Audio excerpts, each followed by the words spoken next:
All right, everybody. In this video, I'm going to demo some of the items we would have been able to play around with in the classroom if we were still in class right now. But the first thing that I want us to take a look at is an example of a diverging or a concave lens. So this right here is an example of a concave lens. It's sometimes referred to as a double concave lens because it is caving in on both sides of the lens here. And it's called a diverging lens because when you pass light through it, it causes the light rays to diverge. So I'm going to go ahead and demo that really quickly with use of a basic laser here. So if we're taking a look at the diverging lens here, and we're seeing what happens to the rays when they pass through onto the left-hand side of the lens. So notice when you're about straight on, it passes through no problem. But as I move towards the edges of this lens, it starts to take that ray, which I'm sending in horizontally, and you can see it's moving at different angles. So over here, it's angled downward. And when I move towards the top, the incoming ray is horizontal, and then it's angled upward more towards the top. So that is a demonstration of a diverging lens. It causes those parallel incident rays to then be refracted or bent so that they diverge on the other side. The other type of lens that we can talk about is a double convex lens. So right here, we can see that it is pointing outwards. So it's thicker in the middle and thinner on top here. This is also referred to as a converging lens because if it's going to take parallel incident rays and it's going to cause them to converge or bend towards the center on the other side. So again, if I start with this lens right here and I work with the laser again. So notice at the very top, it's taking that horizontal light ray that's coming in and it's bending it downward. As I move towards the center, it flattens out. So it's kind of just passing directly through. And as I come towards the bottom here, it is causing the ray to bend upwards. So as I move the laser up and down, I'm not angling it any different on the right-hand side with my hand, but you can see on the left, when the ray is coming out, the angle is changing depending on where you're striking it. But because it's bending those rays towards each other, that's called a converging lens or a double convex lens. We're going to take a look at both of these lenses using a light box next, which is going to create multiple rays of light. So if we grab the light box, which is this device right here, this device is a super fancy device that is designed to produce light. And what I've done here is use this divider here. It's going to create 3 beams of light so that we'll be able to see what happens to the different beams in front of these different lenses. Now, when the box is turned on, the beams are already diverging when we take a look at them. And so that's important for us to see right here because we need to know that they're already diverging to see what happens when they're introduced to other other lenses.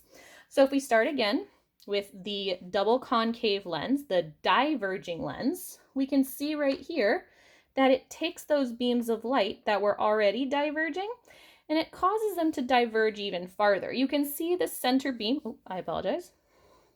You can see the center beam right here just continues on its path.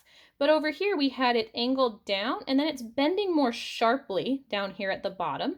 And at the top, it's going in and it bends more sharply upward. So it's causing those rays to diverge even farther. So this is evidence even more that this is a diverging lens when it's a double concave lens. It is causing those beams to diverge away from each other. And as a reminder that when you end up causing light rays to diverge, you'd have to track the rays backwards to find the image, and that's what's going to cause a virtual image. You have to trace these diverging rays back to find where they would have met to find where the virtual image would be located. Next, we're going to take a look at the double convex lens here, or the converging lens. Now, this one's a little bit interesting because these rays are already diverging. So if I expose diverging rays to a converging lens, I'm able to do something interesting. And basically, I'm able to straighten the rays out. So the middle ray, again, was pretty much just going straight, and it's still going straight. The top ray was trying to bend upwards, or it was trying to head upwards, and now it's being bent down a little bit. The bottom ray here was attempting to go down originally, and it's been bent, and so I've been able to create 3 parallel lines on the other side there by using a converging lens. If I move this converging lens, though, out farther, we start to see a bit more extreme convergence. So I'm going to keep that up there just a little bit. There we go. We see this extreme convergence. The farther the rays touch on the lens, the more they are bent. So again, that center line, nothing really happens in the middle, but this top ray is hitting the most slanted part of the converging lens up here, and it's going to be bent the most. Same thing with this bottom ray. It's hitting the most slanted part of the bottom portion of the lens, and it experiences the most bending. And so these beams are actually going to end up converging. Slightly off screen over here, we can see that they're going to come together at a point right about here, and that's going to create the focus of these rays. That's where the rays come together and are the strongest at that location. Now, an interesting thing that we can do as well is if I have caused the rays to converge with one lens, I can actually cause them to diverge again using the diverging lens. So we can create pairs of lenses to create different effects. So if I cause the rays to converge and then to diverge, if I get it just right, I can cause the lines to be almost perfectly parallel when they exit. So I'm trying to get these beams as straight as possible over here because they were converging because of the first lens, and now they're being diverged just enough by the other lens. These combos of lenses are really important because they can be used in things like your eye plus a pair of glasses. That's a pair of lenses. There might be pairs of lenses in a telescope or in a microscope, perhaps in binoculars and things like that. You need the light to go to a certain place in a certain way, and you start matching pairs of lenses to get the desired effect. But the question is, what are some of the practical applications of these lenses? And you will see some of these in some of the other videos that you are looking at. But instead of using these 2 lenses, again, I'm going to go ahead and turn off this light box and pull out a couple of circular lenses. So lenses tend to come in cases that look like this. So over here we have a double convex lens that has a 150 millimeter focal length, which is the same as 15 centimeters. And over here we have a double concave lens that also has a 15 centimeter focal length. So we'll start with the double concave lens, pull it out and take a look at what it looks like. So it's simply just a circular lens. And if you look at it at an angle, it's kind of easier to see that it doesn't bulge out on the sides here. It actually is indented just a little bit. It's kind of hard to see that in the video here. But the cool thing is we can see this lens in action even here on camera. So I'm going to grab some lined paper here and use this for reference. Now, when I take this lens, the double concave lens, and you can see right here, the light passing through from the paper through the lens into the camera on the phone here, you're able to see that it's creating a much smaller image than we originally have shown right here. So here's the paper in actual size, but if you look over here, you're seeing a much smaller version of the paper. The words to do got very small, the line widths got small, the corners of the paper are showing up in a different location because we're really shrinking what we're looking at here. So what's happening is we're creating a virtual image that is reduced. And we know it's a virtual image because the light rays are coming from the paper, they're passing through the lens, and they're going into the camera. But in order to create an image, the rays are diverging. So we're tracking back the rays and we're seeing an image on the same side that the paper is on. I see the real paper over here, that's the object.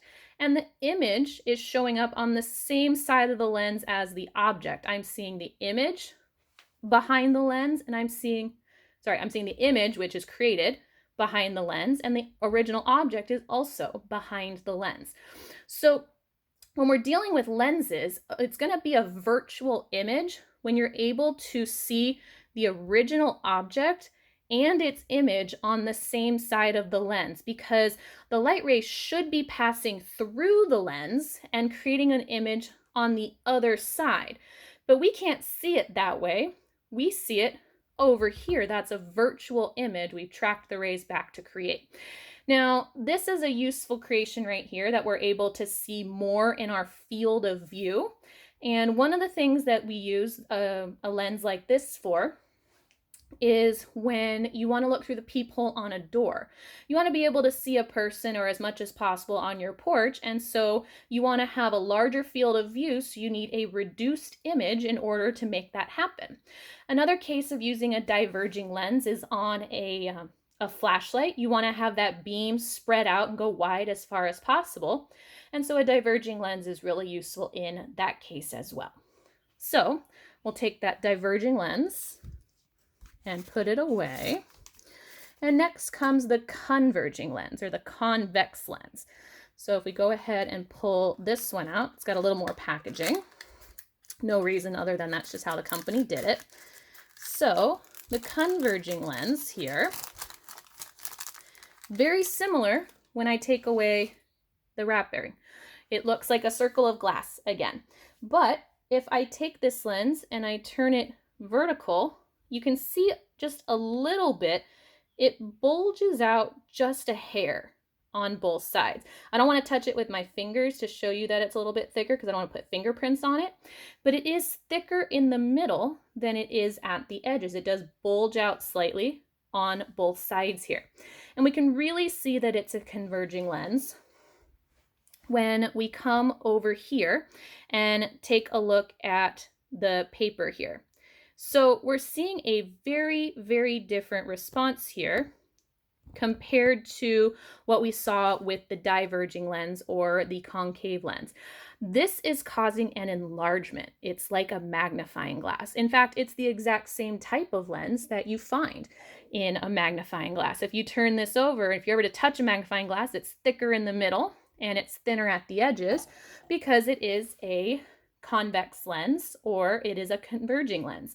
So we can clearly see that it's causing enlargements in the image because I can see the lines are much wider here. I can see the words are getting a lot bigger. There's a little bit of a clarity issue because I don't have it at the focal point and things like that. Depending on where I put the lens will affect how clear we're able to see through it. But what we know is, just like with the previous lens, with this lens, we're also getting a virtual image. Again, the light rays are passing from the paper through the lens, and then they actually are diverging in this case. And so they end up getting tracked back and they create a virtual image on the other side of the lens. If you watch the ray diagram video, the Bozeman science video, it shows you how this happens and you'll be playing around with the simulation as well. Just know that when we're using these two types of lenses and they're creating upright images, they're going to be virtual because the rays are coming together on the same side of the lens as the object. And that means they're being tracked backwards to meet at that point. So some of the applications of a lens like this we saw were a magnifying glass. Sometimes you'll need it in glasses. Some other examples of when you want to magnify are like in a microscope or in a telescope. So these kinds of lenses are really important in those situations. So I'm going to be giving you guys some different questions to go over with these, but I wanted you guys to see what they look like when you get to handle them in real life. So good luck.